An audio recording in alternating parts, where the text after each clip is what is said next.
Dobrý deň, pán Martin Fedor. Volám sa Lukáš a mám na vás jednu otázku, teda ani nie konkrétne na vás, ale na jedného člena z vašej strany SDK-u. Len vlastne na neho nemám žiadny telefonický kontakt. A vlastne zaujímalo by ma Ivan Mikloš. Vlastne je stránka na internete www.diamantovabaňa.sk.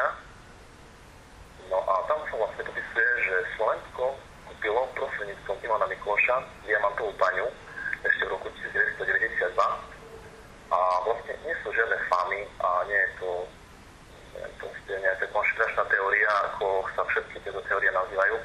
Ja by som to chcel, aby sa vy napríklad vyjadrili k tomu alebo k nemu. Čo si o tom myslíte, keď si to zvedete na tú stránku, tam je vlastne aj kontakt na istých ľudí, napríklad na Petrova, ktorý by sa rád spojil s Ivanom Miklošom alebo napríklad inými predstaviteľmi, aby sa to prešetrilo. Lebo vlastne veľa ľudia, myslím si, že vám zazdieľa aj to, napríklad Ivan Mikloš má s tým niečo spoločné, myslím, že až veľa vlastne.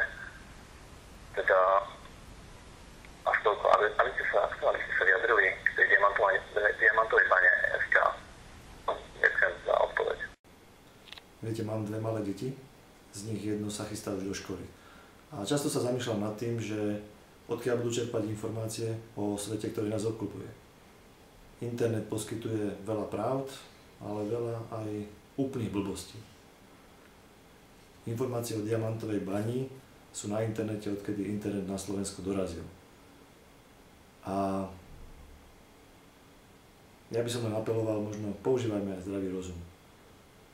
Informácia o tom, že niekto má vo vlastníctve diamantovú baňu, sa nedá jednoducho utajiť. Apelujem na zdravý rozum a používajte ho aj 10. marca.